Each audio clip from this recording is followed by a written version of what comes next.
صحابہ کرام بھی عذاب قبر کو حق مانتے تھے۔ چنانچہ علامہ ابن تیمیہ رحمۃ اللہ علیہ فرماتے ہیں کہ تمام سلف کا اس بات کے اوپر اجماع ہے اور تمام صحابہ کا اس بات کے اوپر اجماع ہے کہ جب آدمی مر جاتا ہے تو اس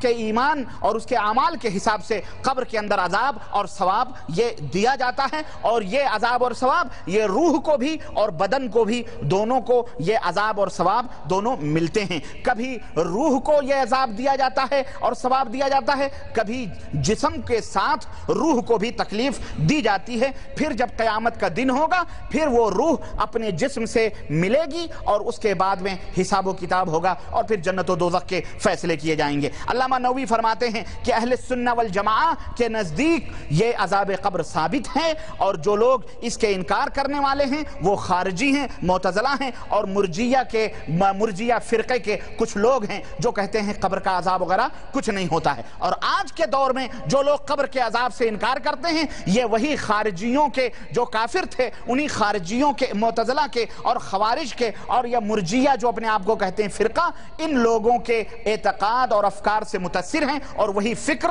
دنیا کے اندر پرانے جرثومے ہیں، پرانے کیڑے ہیں، انہی کیڑوں کو نیا لباس دے دے کر کے امت کے اندر پھیلا رہے ہیں۔ بہرحال اللہ تعالی ہم سب کو اس سے محفوظ رکھے، اس فتنے سے، اور ہم مسلمانوں کا غیب کے اوپر ایمان اور عقیدہ ہے، اور جو قرآن نے بتلایا وہ بھی حق، جو محمد الرسول اللہ صلی اللہ علیہ وسلم نے بتلایا وہ بھی حق ہے، اور ہم سب اس کے اوپر ایمان لاتے ہیں۔ آئیے اس تعلق سے بعض شبہات جو ابھارے جاتے ہیں وہ میں آپ کے سامنے رکھوں۔ مثلا عذاب قبر کے تعلق سے کچھ لوگ کہتے ہیں کہ قبر سے مراد یہ قبر نہیں ہے۔ بعض لوگ یہاں تک پہنچے ہوئے کہ جو قبر کا عذاب ہے ٹھیک ہے، حق ہے، لیکن اس قبر سے جو تم مراد لیتے ہو یہ قبر نہیں ہے جس کے اندر مردے دفن ہوتے ہیں، بلکہ وہ کوئی برزخی قبر ہے۔ اب ان سے پوچھو اس برزخی قبر کی دلیل بتاؤ ذرا قرآن و سنت سے،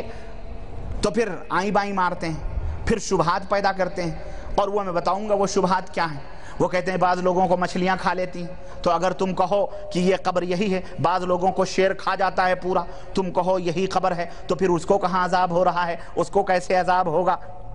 اس طرح کے شبہات پیدا کر رہے ہیں۔ لیکن بہرحال یہ صحیح بات ہے، یہ شبہات ہیں، ان کا بھی جواب ہے، قرآن کے اندر بھی احادیث کے اندر بھی موجود ہے، یہ ان کی کم عقلی ہے جو ان کی سمجھ میں نہیں آتی ہے۔ اور میں انشاءاللہ تعالیٰ آج کے اس مجلس میں وہ میں ایک بنیادی جو حقیقت تھی قرآن و سنت کی روشنی میں وہ میں نے آپ کے سامنے رکھ دی۔ اب آئیے شکوک اور شبہات کے دنیا میں چلتے ہیں، اور آپ کو میں یہ روحوں کا ایک سفر میں کرواتا ہوں، جو وہ حقیقتیں ہیں جو شاید یہ باتیں تو آپ نے بہت ساری جگہوں پہ سنی ہوں گی، لیکن جو اب میں بتلانے جا رہا ہوں بہت کم لوگوں نے ان حقیقتوں کو سنا ہوگا۔ آئیے میں وہ حقیقتیں اور صبر کا ذرا مظاہرہ کریں، اور اگر تھوڑا سا ٹائم ہو جائے میں لوں تو اس کے لیے ذرا پلیز اٹھک بیٹھک نہ کریں تو زیادہ مہربانی ہوگی۔ اٹھک بیٹھک تو نہیں ہوگی نا، اس لیے کہ انشاءاللہ یہ ایسا علم ہے جو میں دینے جا رہا ہوں، اور انشاءاللہ قرآن و سنت کی روشنی میں انشاءاللہ آپ کو اس کا زبردست فائدہ ہوگا، اور ایمان کے اندر پختگی اور مضبوطی پیدا ہوگی، اور جو لوگ احادیث کا انکار کرتے ہیں ان کا آپ منہ توڑ جواب بھی دے سکتے ہیں انشاءاللہ تبارک تعالی۔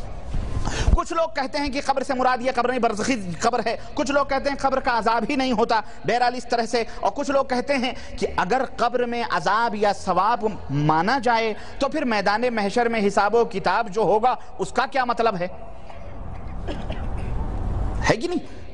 ہے شبہ تو ہے بہرحال۔ اور اس طرح بعض لوگوں کے اس میں شبہ، کچھ لوگ یہ کہتے ہیں کہ بھئی اگر قبر میں عذاب اور ثواب ہوتا ہے تو پھر جو لوگ پہلے مرے ہیں اور ان کے اوپر عذاب ہو رہا ہے تو پھر قیامت پتہ نہیں کب آئے گی، اور جو لوگ قیامت کے قریب مریں گے ان کو کم عذاب ملے گا، ان کو زیادہ عذاب مل رہا ہے۔ یعنی اس طرح کے شکوک اور شبہات ہیں بہرحال۔ لیکن آئیے، اور کچھ لوگ کہتے ہیں کہ جب روح نکل گئی اور روح علیین میں پہنچ گئی یا سجین میں قید کر دی گئی تو پھر وہ روحیں نکل کر کے پھر کیسے جسم، یہ قبر میں کیسے عذاب ہوگا؟ عذاب اگر مان لیا جائے تو روحوں پر ہوگا، جسم پر کیسے عذاب ہوگا، یا قبر میں کیسے عذاب ہوگا؟ جبکہ قرآن احادیث صحیحہ ہمیں یہ بتلاتی ہیں کہ اللہ کے نبی صلی اللہ علیہ وسلم دو قبر والوں سے گزرے، آپ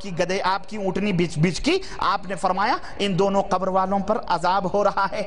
صحیح حدیث ہے کہ نہیں ہے؟ پھر آپ نے وہ ٹھہنی رکھ دی اور کہا جب تک یہ تر رہے گی تب تک ان کے اوپر سے عذاب تخفیف رہے گی، عذاب ختم نہیں ہوگا، عذاب ہوتا رہے گا لیکن تھوڑا ہلکا رہے گا۔ کیوں؟ ایک چغل خوری سے نہیں بچتا تھا، دوسرا پیشاب کے چھینٹوں سے نہیں بچتا تھا۔ اسی طرح اللہ کے نبی صلی اللہ علیہ وسلم ایک قبرستان سے گزرے اور آپ کی گھٹنی بتکی، صحابہ کرام نے سے پوچھا کہ بھئی یہ قبر والے کون ہیں؟ کہنے لگے کہ اللہ کے کوئی جانتا؟ صحابہ نے کہا یہ شرک کی حالت میں مرے تھے۔ اللہ کے حبیب نے فرمایا ان دونوں کے اوپر عذاب ہو، ان قبر والوں کے اوپر عذاب ہو رہا ہے، اور اگر تم لوگ اور اتنا عذاب ہو رہا ہے کہ مجھے خطرہ ہے کہ تم لوگ اپنی قبروں، اپنے مردوں کو دفنانا بند کر دو گے، اگر مجھے اس بات کا ڈر نہ ہوتا تو میں اللہ سے درخواست کرتا کہ تمہیں ان کے چیخو پکار یا ان قبر والوں پر جو عذاب ہو رہا ہے وہ پردے اٹھ جاتے اور تم اپنی آنکھوں سے دیکھتے، لیکن مجھے ڈر ہے کہ جب تم دیکھ لو گے تو اپنے مردوں کو دفنانا بھول جاؤ گے، نہیں دفن کرو گے خطر، خوف اور ڈر سے، اس لیے میں یہ بات نہیں، میں جو ہے ایسا نہیں کر سکتا۔